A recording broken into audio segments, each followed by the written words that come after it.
Le 22 juin 1941, le même jour que celui de l'invasion de la Russie par la grande armée de Napoléon en 1812, commence l'opération Barbarossa, la plus colossale offensive de l'histoire. Plus de 3 millions de soldats allemands montent à l'assaut de quelques 100 divisions soviétiques sur un front qui s'étend sur des milliers de kilomètres. L'opération a été soigneusement supervisée par Hitler lui-même, qui, fort de sa stupéfiante victoire éclair sur la France, va prendre de plus en plus le pas sur ses généraux. Ils supportent de moins en moins leur mise en garde ou leurs rares critiques.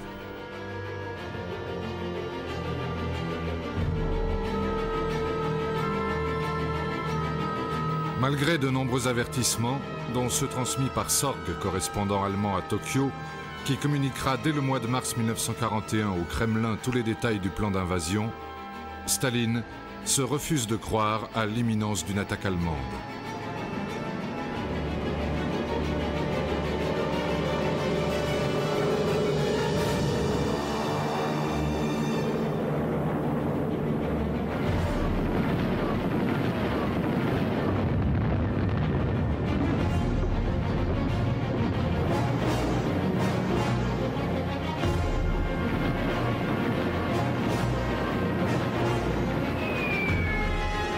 En quelques heures, la Luftwaffe cloue au sol l'essentiel de l'aviation, les blindés soviétiques déployés à l'ouest de Moscou.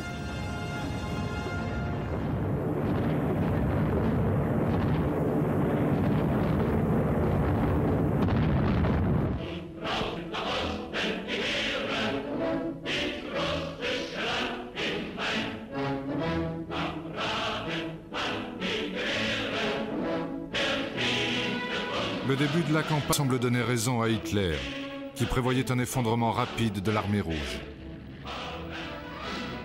En moins d'un mois, un quart de la Russie d'Europe est conquise.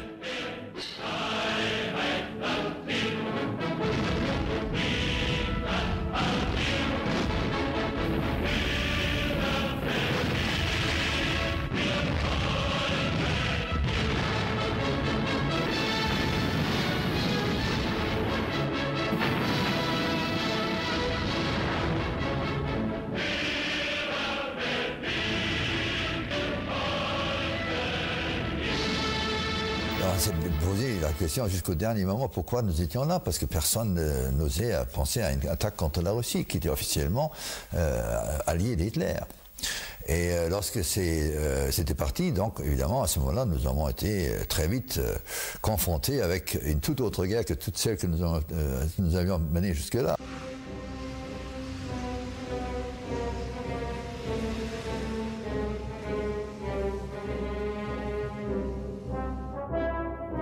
Du côté soviétique, on se trahit par l'Allemagne.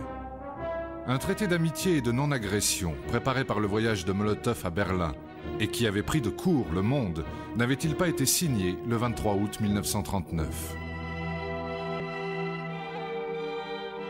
De plus, dans un protocole secret lié au traité et qui sera nié par la propagande soviétique jusqu'en 1989, les territoires perdus par les bolcheviks pendant la guerre civile avaient été rendus à l'URSS.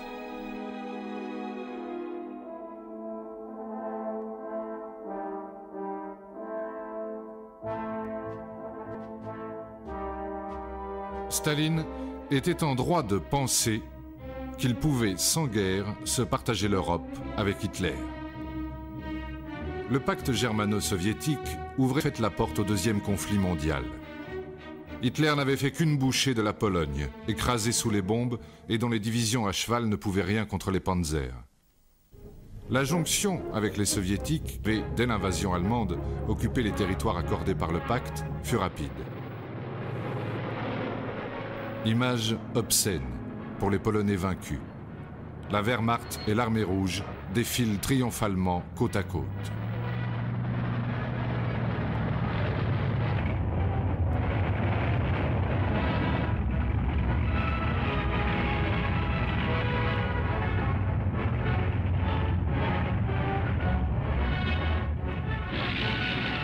Pour justifier le traité de non-agression germano-soviétique, la propagande de Staline invoquera la nécessité du temps.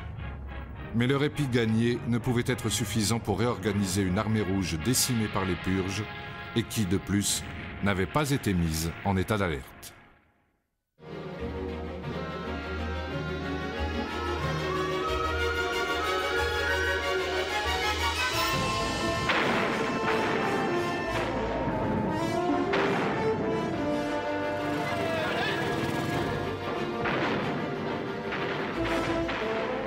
Le général Hans Guderian, vainqueur de la campagne de France, théoricien du Blitzkrieg, la guerre éclair, et dont le corps blindé et fer de lance du groupe d'armées Centre, pense s'emparer de Moscou en 3 mois.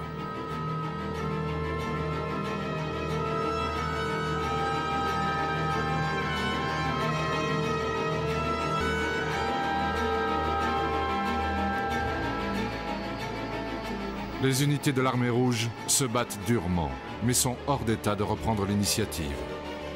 À Minsk, Zensk et Kiev, les soviétiques sont faits prisonniers par centaines de milliers.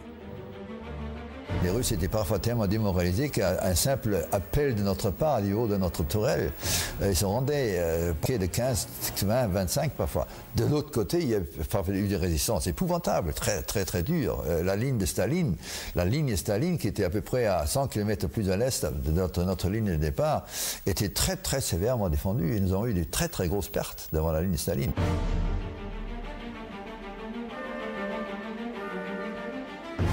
Staline et la Stavka, l'état-major soviétique, n'ont pas encore pris la mesure de l'ampleur de la paix allemande.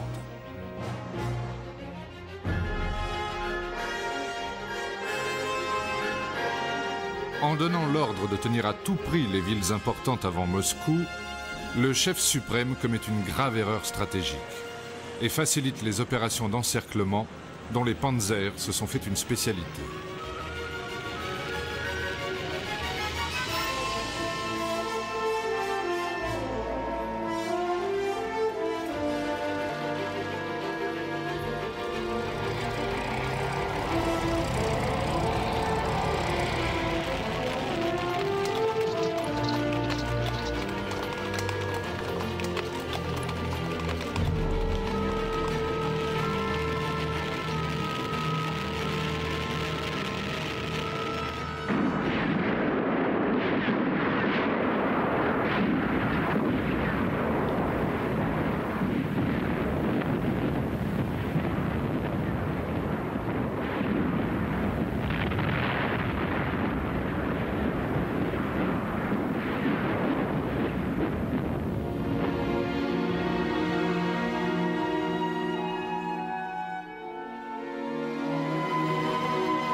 Nous n'avions plus de munitions, plus de nourriture, plus rien. Et les Allemands nous prenaient comme des perdrix aveugles. Avec le chef de l'état-major, nous nous sommes réfugiés dans une grange, où les Allemands nous ont trouvés au petit matin. Ils étaient arrivés au nombre de 5 et ils nous ont fait prisonniers. Nous n'avions plus d'armes.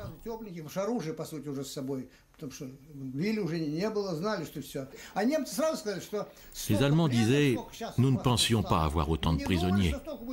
Nous n'avons pas de quoi vous nourrir. » Car en octobre, il y avait déjà 5 millions de prisonniers. Ces 6 armées, avec une vingtaine de généraux prisonniers, des centaines de colonels et 600 000 prisonniers, presque tout le front sud-ouest s'est retrouvé prisonnier. Joukov ne cessait de demander à Staline de les retirer de cette poche. Mais Staline disait de les maintenir sur place pour contenir l'avancée allemande. Les Allemands étaient déjà 100 km plus à l'est, il n'y avait plus rien à faire.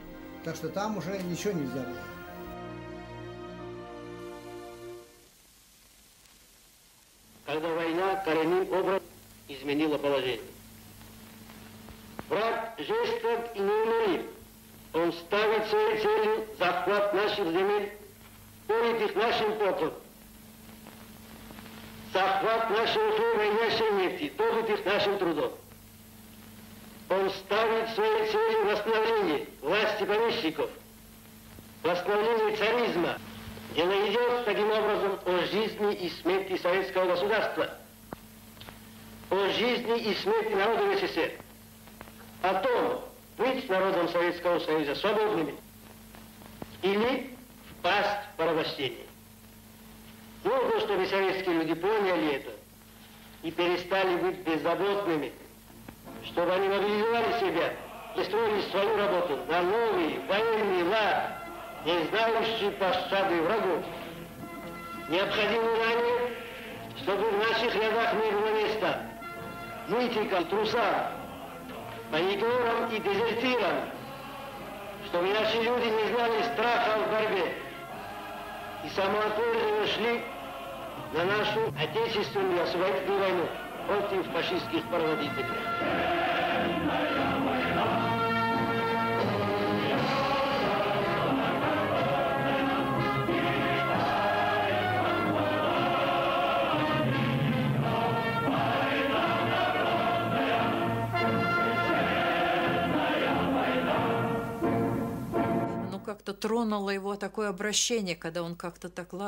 On a été touché par ce nouveau ton quand il nous a dit que la situation était critique et que nous devions tous faire quelque chose. Ce n'est pas que son discours ait réconforté, mais il était nécessaire, on l'attendait et tout le monde a aimé l'entendre.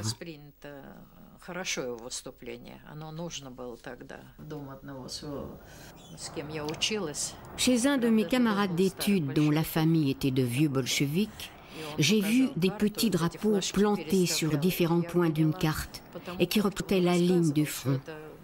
J'ai compris, d'après ce que le père a raconté, que c'était terrible et que les gens s'attendaient au pire. L'atmosphère était vraiment difficile.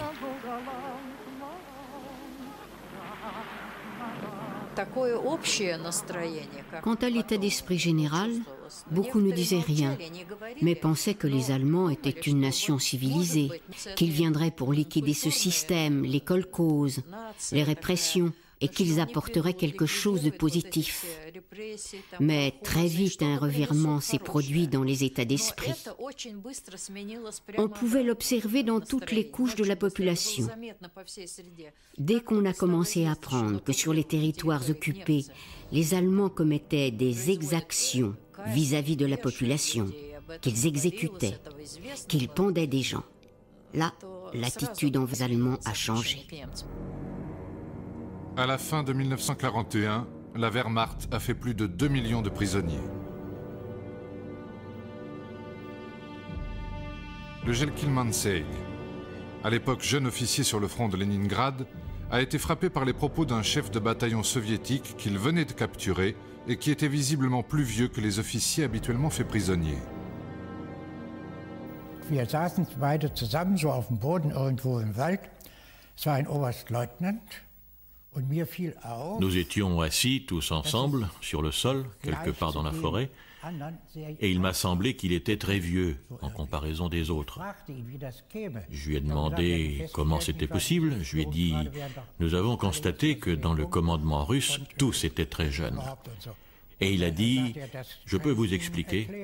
J'ai été limogé, mis à la retraite après l'affaire Tukhachevsky, et l'on m'a maintenant rappelé, mais non promu.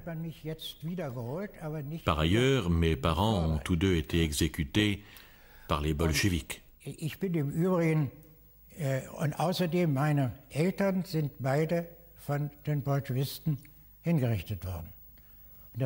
Alors, j'ai répondu spontanément, « Voyez-vous, il est pour moi difficile de comprendre cet homme avait mené un combat remarquable, que vous vous battiez autant pour Staline. Il a secoué la tête et il a dit « Ne vous trompez pas, nous ne nous battons pas pour Staline, nous nous battons pour la Russie. Le mythe de la mère Russie, il existe, peu importe qui gouverne là-haut. » Der ist eben unabhängig, wer da oben regiert.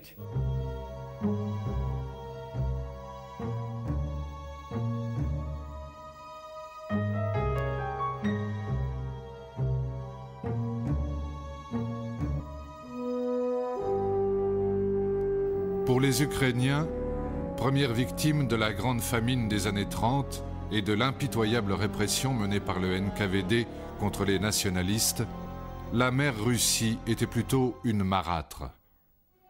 L'accueil triomphal qu'ils firent aux Allemands entretint l'illusion d'une fin rapide de la guerre.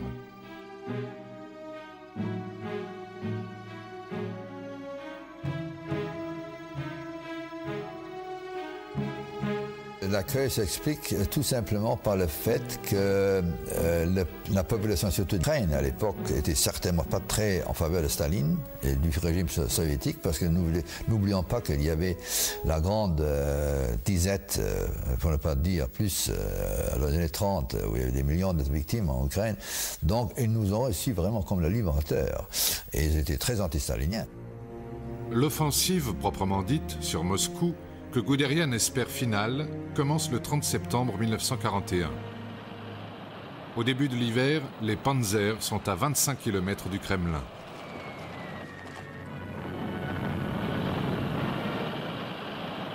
L'objectif semble portée de main.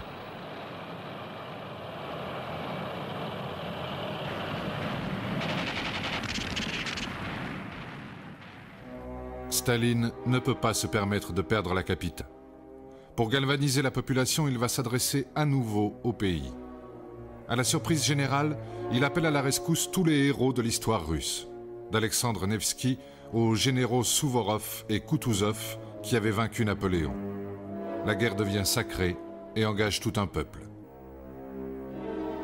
Le peu de valeur accordé par les dirigeants soviétiques à la vie humaine va trouver dans la bataille pour Moscou sa première application. Sans entraînement, des civils à peine armés sont envoyés immédiatement au front et vont disparaître presque totalement dans les premiers combats pour la défense de la ville. En nommant Zhukov au commandement du front de Moscou, Staline va dominer sa méfiance congénitale pour les généraux et faire le bon choix. L'ancien serge armé du tsar va se révéler un des meilleurs stratèges soviétiques, en même temps que le moins économe des chefs de guerre russes, de la vie de ses hommes.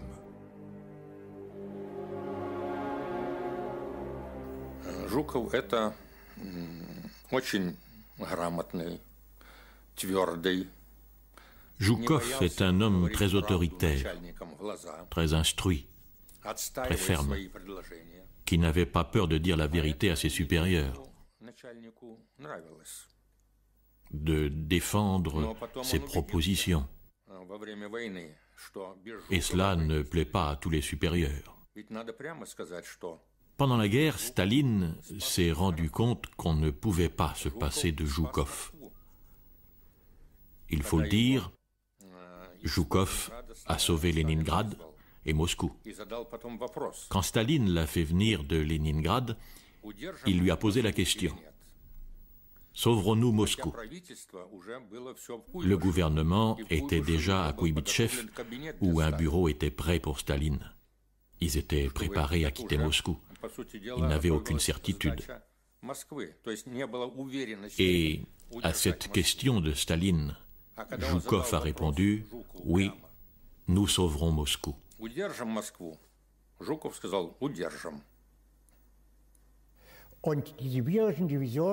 Les divisions de Sibérie sont alors arrivées de façon étonnamment rapide pour nous, et en marchant qui plus est.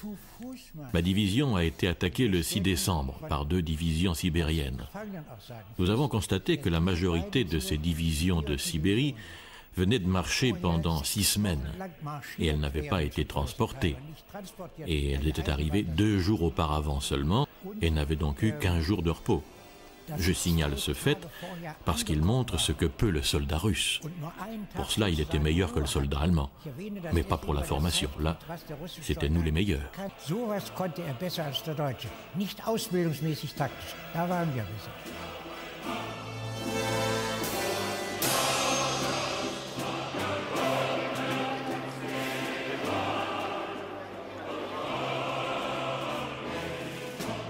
Par un froid polaire, tous ceux qui n'ont pas été mobilisés dans l'armée, hommes, femmes, enfants, travaillent 12 heures par jour dans les usines d'armement.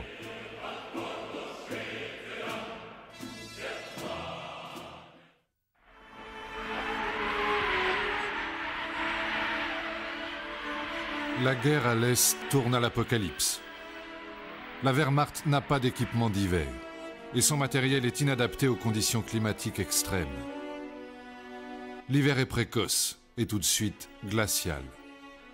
Par moins 40, tout blessé non secouru dans le quart d'heure meurt gelé. Les mitrailleuses s'enrayent et il faut uriner sur les canons pour les faire fonctionner. Les soldats allemands découvrent les poux qui leur transmettent le typhus et qui les accompagneront pendant toute la guerre. En voyant ces images, ça m'a fait revivre ces scènes terribles de l'hiver 41-42 que j'ai vécu pendant toute la longueur. L'irruption de l'hiver s'est faite à peu près à la fin de novembre et la température baissait jusqu'au record absolu fin janvier 42, toujours dans la région de Kursk à moins 53. Je me souviens qu'un de mes frères m'a raconté que les Russes leur avaient dit les petites bêtes qui vivent dans la terre, ils se sont mis beaucoup plus profondément dans la terre cette année. C'est toujours un signe d'un très grand froid. Donc nous étions quand même spirituellement, si on veut dire, préparés à une épreuve. Mais que nous ignorions complètement que c'était à telle échelle.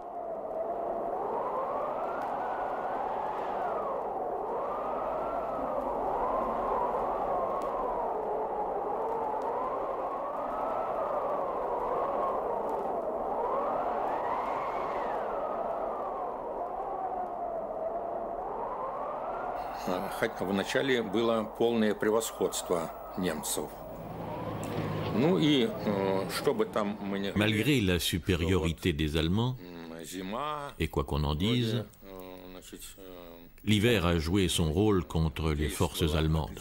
Действительно, зима отрицательно действовала на немецкие войска. Так? J'ai moi-même vu leur état pitoyable et leurs vêtements légers avant l'offensive sur Moscou qu'ils comptaient prendre avant l'hiver. Но этого не получилось. И вот это тоже техника у них не была подготовлена для таких действий в таких морозных условиях. Et puis leur équipement n'était pas conçu pour ces conditions de combat. Та техника, которая была на водяном охлаждении и так дальше. Они даже использовали... Leur refroidissement par eau gelait et ils utilisaient nos voitures, les voitures Il-5, prises au combat, parce que les leurs ne pouvaient pas avancer dans des neiges trop profondes.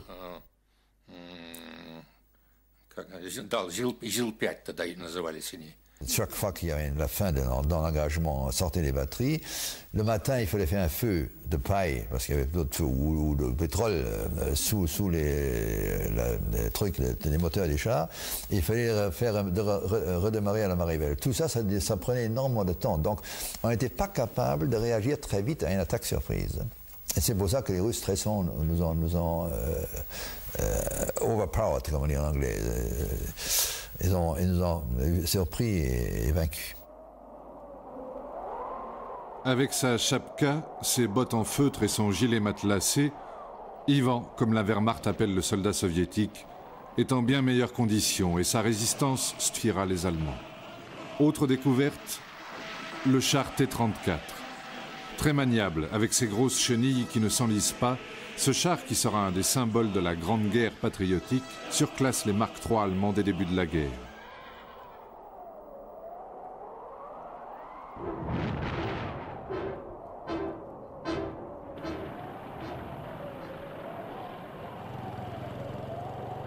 La contre-offensive, montée par Zhukov, commence le 5 décembre.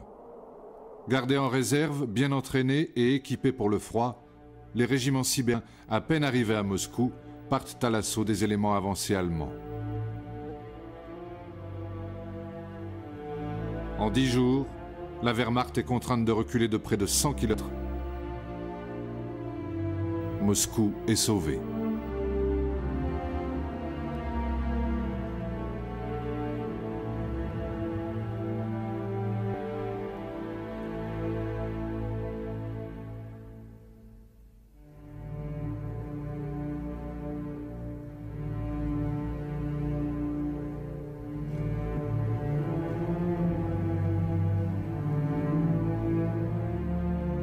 Autre épreuve à laquelle les Allemands ne sont pas plus préparés qu'au froid, la boue, qui paralyse le matériel et les voies de communication.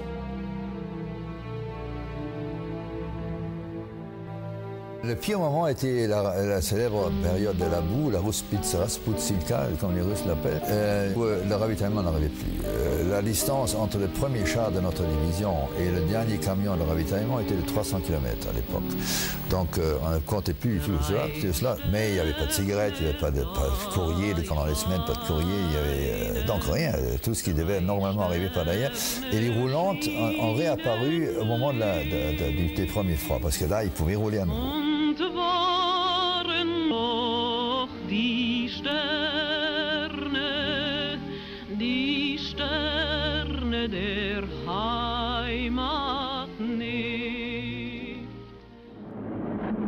À ce moment crucial de la guerre, que le monde entier croyait perdu par l'URSS, l'aide des alliés occidentaux va jouer un rôle essentiel. D'abord sur le plan du ravitaillement des grandes villes. Les rations K, aliments conditionnés américains, y gagnent le surnom de deuxième front. En moins d'un an, le gouvernement soviétique a réussi à délocaliser l'essentiel de l'industrie d'armement dans l'Oural. 1500 usines vont bientôt produire plus de blindés et d'avions que celles du Troisième Reich.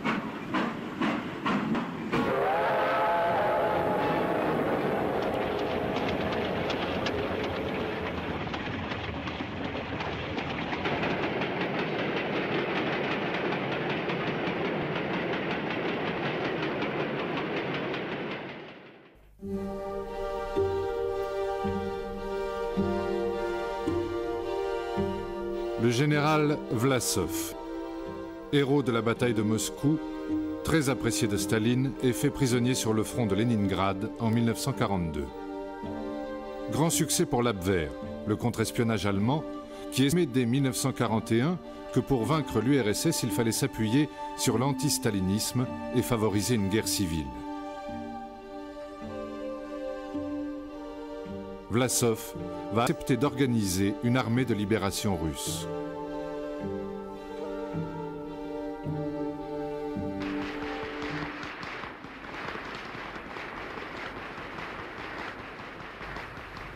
Своей целью комитет освобождения народов России ставит свержение сталинской тирании, освобождение народов России от гибкой системы и возвращение народам России прав, завоеванных в народной революции 1917 года. Прекращение войны и заключение почетного мира с Германией. Создание новой свободной народной государственности без большевиков и эксплуататоров. Офицеры и солдаты Красной Армии, прекращайте преступную войну против направленных угнетений народов Европы. Обращайте оружие против большевистских узурпаторов, поработивших народ России и обрекших их на голод, страдания и бесправие. En 1944, les Vlasov seront plus de 150 000. Si l'on ajoute ceux que dans la Wehrmacht on appelle les Iwis, soldats auxiliaires qui combattront à ses côtés, on arrive au chiffre considérable d'1,5 million de Russes qui ont servi sous l'uniforme allemand.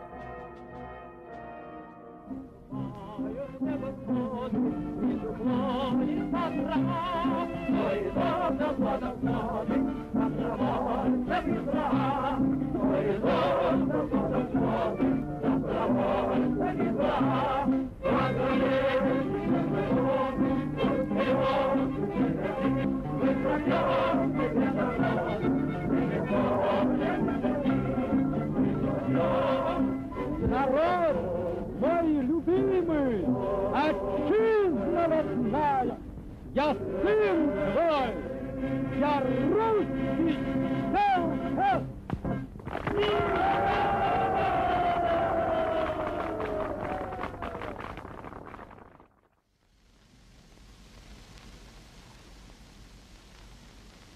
Découvert par les Allemands en 1943, le massacre de Katyn, perpétré par le NKVD, les unités de l'Armée rouge, qui ont exécuté en 1940 près de 30 000 officiers et cadres polonais, dont 4 000 rien qu'à Katyn, révèle au monde l'ampleur des persécutions exercées par les soviétiques contre les peuples non russes.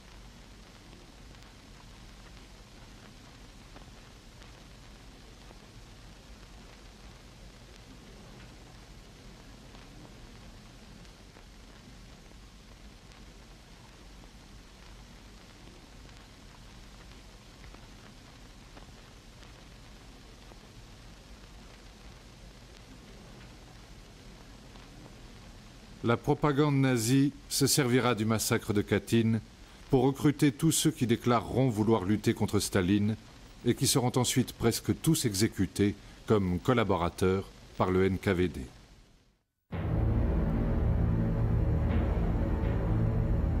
Un des grands ordonnateurs de la politique de collaboration dans les pays de l'Est fut Hermann Göring, le plus cynique et le plus corrompu des hiérarques Troisième Reich.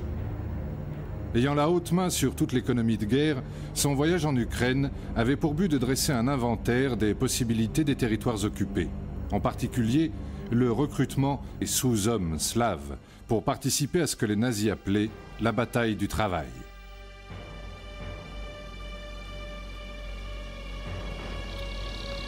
La population, qui avait haï les Allemands avec des fleurs, va rapidement découvrir le vrai visage des libérateurs. Réquisition du bétail et des récoltes vont précéder l'acheminement vers le Troisième Reich de milliers de travailleurs forcés.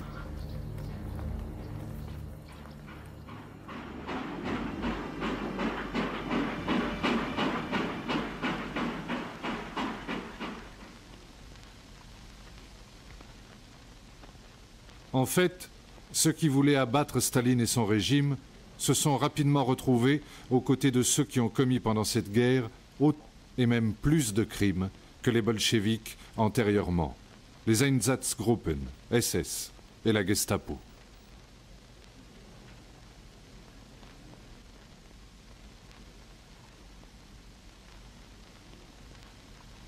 Cet accueil amical et cette collaboration, dans une certaine mesure, s'est effondré très vite, d'ailleurs, malheureusement, parce que très vite, les populations ont senti qu'ils étaient utilisés comme, je dirais presque esclaves. Nous avions tous intimement la conviction de combattre là un peuple qui était culturellement, civilisatoirement, inférieurs à nous. C'est incontestable d'ailleurs. Il faut dire que les soldats allemands, voyant cette extrême pauvreté dans les villages, ça renforçait en eux en permanence le sentiment de combattre un peuple inférieur. Disons-le, inférieur. Pas Untermenschen, mais un peuple inférieur. Il y avait des troupes spéciales de la SS, des célèbres Einsatzgruppen, n'est-ce pas, dont la tâche unique consistait à supprimer la juiverie, comme on disait, la sous-humanité juive. Mais ça, c'est des choses que les troupes de soldats combattants ne savaient absolument pas, parce qu'ils n'avaient tout simplement pas le temps, à moins que par hasard, à l'occasion d'un renvoi en arrière pour aller chercher quelque chose en arrière, vous voyez ça par hasard. Mais surtout l'administration nazie, qui avait très vite pris possession des pays, des territoires conquises, ils ont établi très vite un système de très rigide, n'est-ce pas, d'exploitation, et ils ont utilisé la population civile massivement pour les travaux vraiment d'esclavage. Donc tout ça, ça convergeait à faire détester le soi-disant libérateur.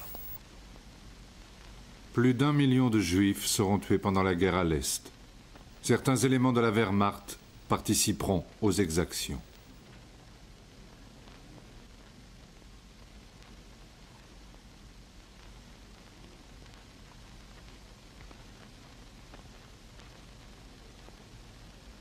Dans l'ordre du jour adressé à la 6e armée, von Reichenau fait clairement partager la responsabilité des atrocités commises en Ukraine. Le soldat doit être pleinement conscient de la nécessité de représailles justes à l'encontre de la sous-race juive.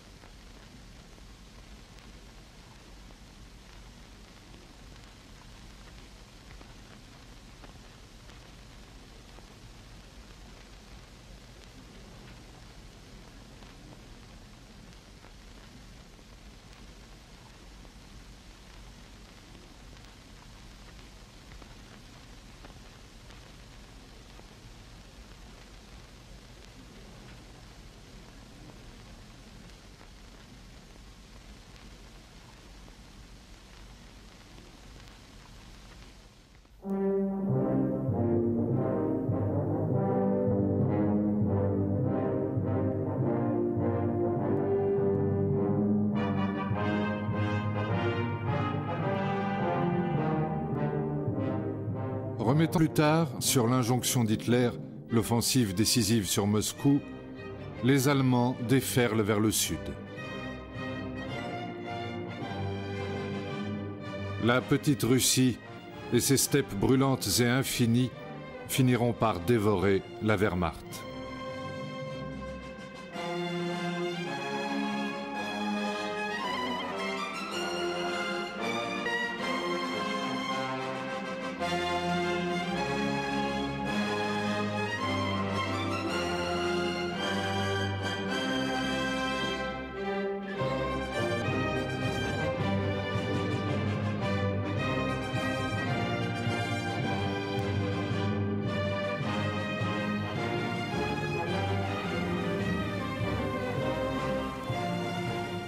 La seule fois où Hitler s'est rendu dans les territoires soviétiques occupés, c'est en Ukraine, l'été 1942.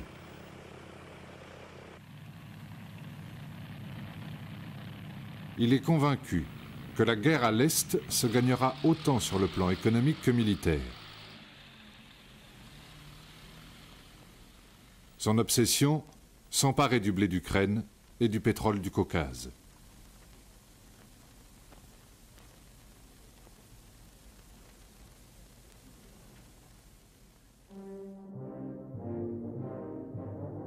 Au lieu de concentrer toutes ses forces pour s'emparer de la capitale, Hitler donne l'ordre d'avancer sur Stalingrad, qui est à 1000 km au sud de Moscou.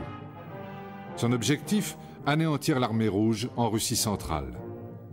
Ce sera sa plus grande erreur stratégique et la preuve qu'il sous-estimait le problème que posait l'étendue du territoire soviétique et la valeur du soldat russe.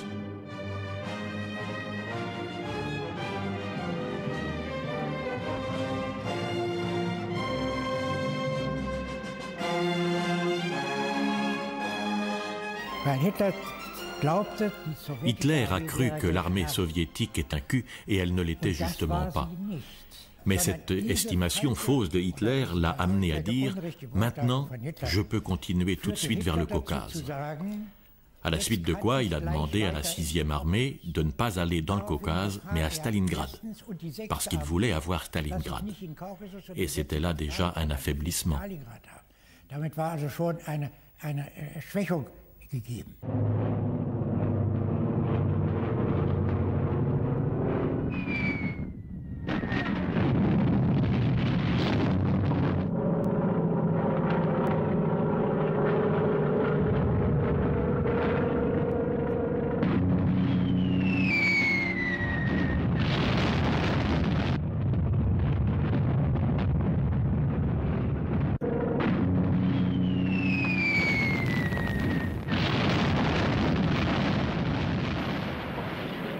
Dès la fin de 1941, le rapport des forces commence à s'inverser en faveur de l'armée rouge. Et en août 1942, la Wehrmacht a déjà perdu 4 hommes. Les premiers jours de la bataille, la Luftwaffe écrase la ville sous un tapis de bombes. C'est la plus grosse opération aérienne depuis l'écrasement de Nika pendant la guerre civile espagnole. La prise de Stalingrad en soi n'était pas un objectif essentiel. Ce que visaient les Allemands, c'était le franchissement de la Volga et couper Moscou et Leningrad des régions les plus riches et de l'approvisionnement en pétrole.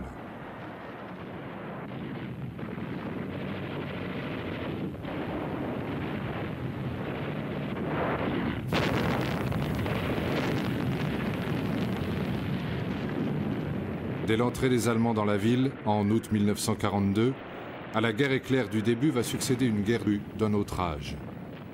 Une Rattenkrieg, une guerre de rats, comme l'appellent les Allemands, qui va durer 6 mois, où il faut conquérir au corps à corps chaque rue, chaque immeuble, chaque tas de pierres. Dans cet enfer, quelques milliers de civils survivent. Ils découpent les cadavres des chevaux, vont chercher l'eau là dans la Volga, et les enfants récupèrent du blé d'un silo resté intact en rampant sous le tir des patrouilles allemandes.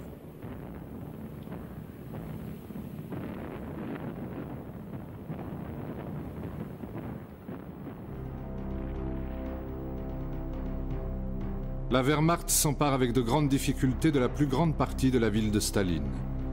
Les Allemands qui, en cet automne 42, ont pénétré profondément en Russie qu'aucun autre envahisseur, pensent tenir la victoire. En fait, ils ne réussiront pas à franchir la Volga. Et la mégalomanie Hitler condamnera la 6e armée de von Paulus à l'encerclement et à la mort.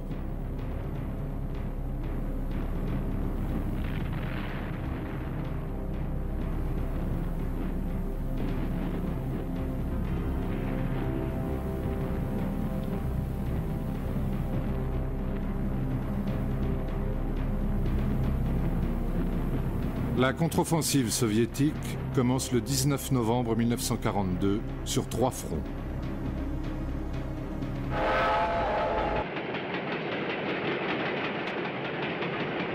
Harcelés par Staline, pour qui l'ancienne Tsaritsine était un symbole absolu, les généraux Eremenko, Vatutin et Rokossovski, qui a récupéré un commandement après avoir été libéré du goulag, ont massé des moyens énormes en matériel et plus d'1 million de soldats.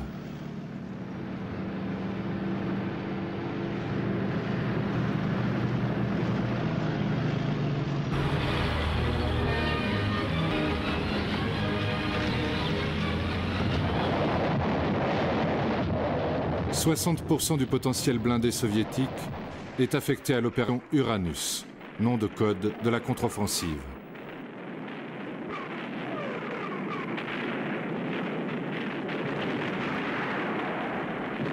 Sentant que la bataille de Stalingrad peut être un tournant non seulement dans la guerre à l'Est, mais dans l'histoire du Troisième Reich, Hitler scelle le destin de la 6e armée en lui interdisant toute reddition.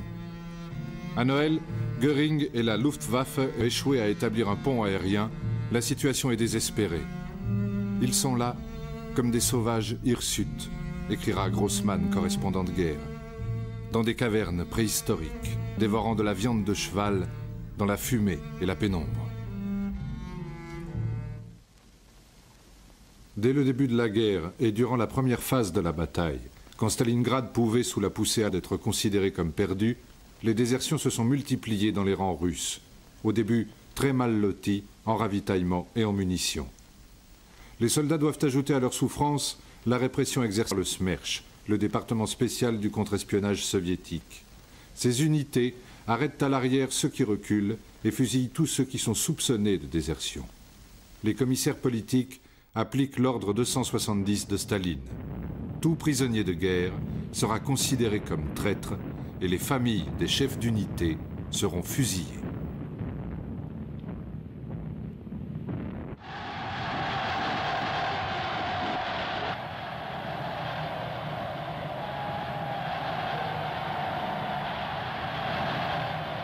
Après l'encerclement de la 6e armée réalisé dès le 22 novembre, c'est Rokski qui donnera le coup de grâce aux Allemands.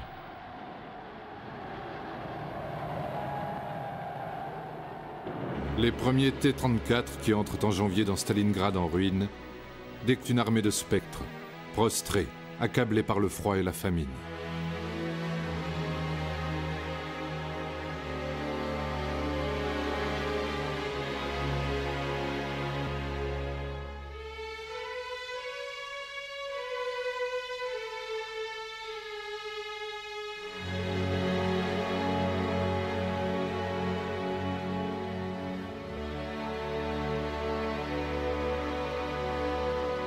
Sur les quelques 300 000 hommes qui occupaient Stalingrad, 90 000 seulement ont survécu.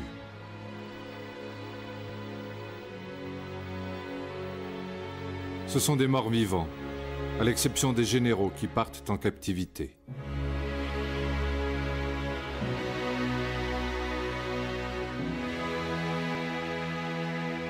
Taraudé par la dysenterie, visiblement en état de choc, von Paulus, qui a été fait in extremis maréchal par Hitler, quitte le 31 janvier son quartier général et se rend avec son état-major.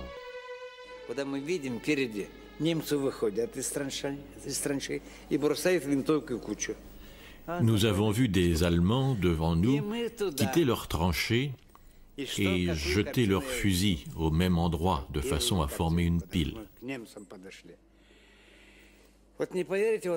Alors nous sommes allés les voir. C'était intéressant de voir ce qui se passait là-bas. Et là, vous ne nous croirez pas, il y avait des cadavres gelés qui étaient entassés sur une longueur comme celle de cette salle, c'est-à-dire sur une centaine de mètres.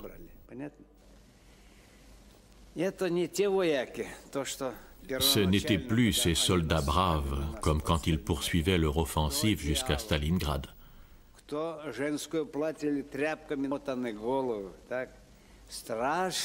Certains avaient des couvertures enroulées autour de la tête, d'autres des fichus ou des robes de femmes. Ils faisaient pitié. Ils avaient des chiffons enroulés autour des pieds. C'étaient des ersatz de bottes. Ils avaient même fabriqué des chaussures avec de la paille. Ils étaient très doués pour faire différentes choses. Ils avaient donc fabriqué des espèces de galoches qu'ils mettaient sur les bottes pour avoir moins froid. On l'appelait ersatz de bottes. Certains d'entre nous qui devaient s'occuper des chevaux, qui avions quelques chevaux, défaisaient ces bottes pour nourrir les chevaux avec la paille. Voilà, je vous ai dressé le tableau. Maintenant, ils avaient tant de poux. Quand on voyait des tués dont les corps n'avaient pas encore refroidi, on pouvait voir des poux même sur les coutures de leur uniforme. C'était l'état de leur armée.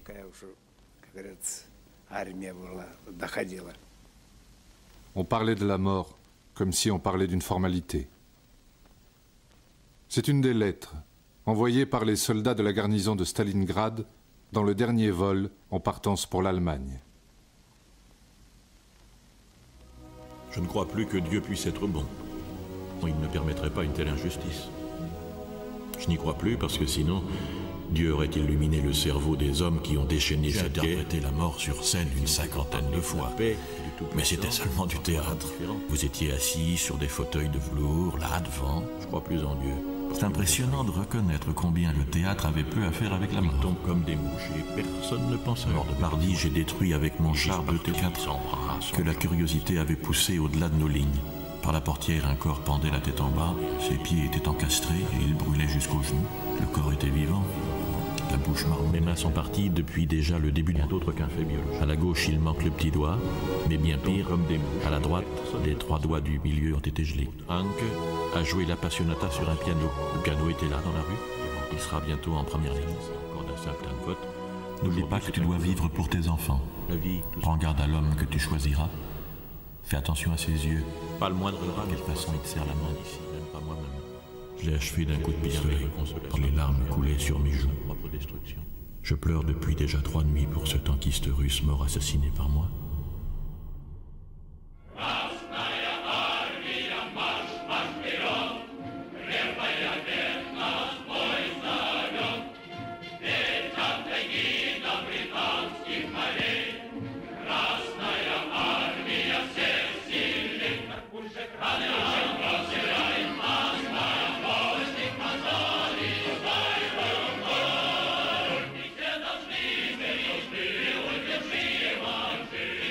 Les Soviétiques ont perdu 500 000 hommes pour reconquérir la ville de Staline.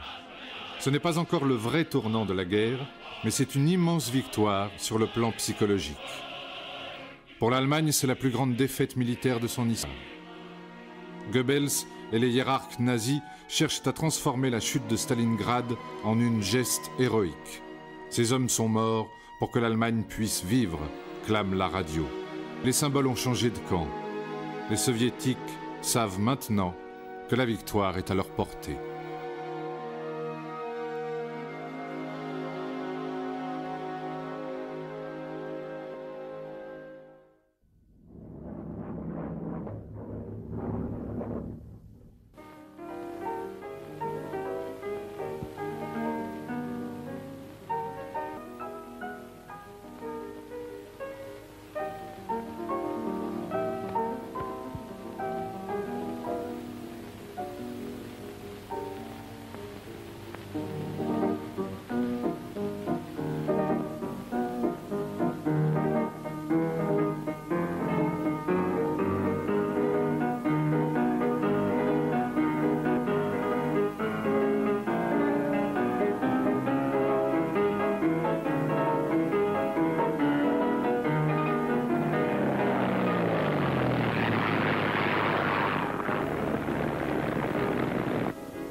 Au début de 1943, malgré tous ses efforts, la Wehrmacht n'a plus les moyens de cran.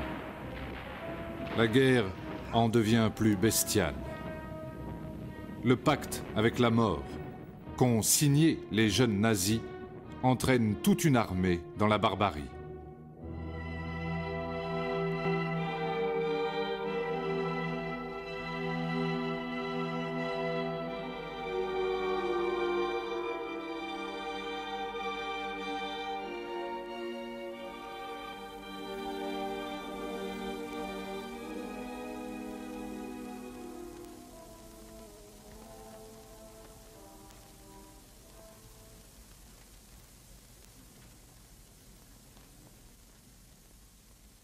Il y a une haine terrible. La haine des Russes contre l'envahisseur. En plus de la haine des Russes contre l'envahisseur qu'ils avaient surpris, qu'ils avaient trahi. N'oublions pas que Hitler avait cassé le traité qu'il avait conclu avec Staline en 1939. Donc tout ça, ça a contribué à créer un climat très haineux et très intolérant. Et c'est là où se sont passés les crimes dans lesquels la Wehrmacht était malheureusement impliquée aussi, mais pas dans la première année. Ça c'est surtout arrivé dans la lutte contre les partisans qui étaient très nombreux en Russie. C'était une certaine tension permanente entre l'idéologie qui était quand même présente partout et notre intime conviction de la conduite même d'une guerre à l'intérieur d'une civilisation occidentale. Mais le communisme, le bolchevisme, ça c'était vraiment une chose qui était très présente dans notre esprit. Et l'armée rouge était vraiment l'armée de la révolution mondiale, qu'il fallait combattre pour empêcher que ça puisse enrayer jusque dans l'Allemagne. Mais entre les jeunes officiers et les plus anciens, il y avait très nettement une certaine tension en ce qui concerne l'idéologie, parce que les jeunes étaient beaucoup plus indoctrinés, plus influencés même par le nazisme que les vieux, naturellement. Et ceci s'est amplifié encore tout le long de la guerre, parce que avec les horribles pertes que nos divisions avaient au fur et à mesure que la guerre devenait plus dure, surtout à partir de 42-43, les jeunes officiers qui arrivaient pour remplacer ceux qui étaient tués étaient beaucoup plus nazis que ceux qui étaient avant eux. En 1944, c'est le premier défilé de prisonniers allemands à Moscou. Ceux d'entre eux qui survivront ne rentreront en Allemagne que 10 ans plus tard.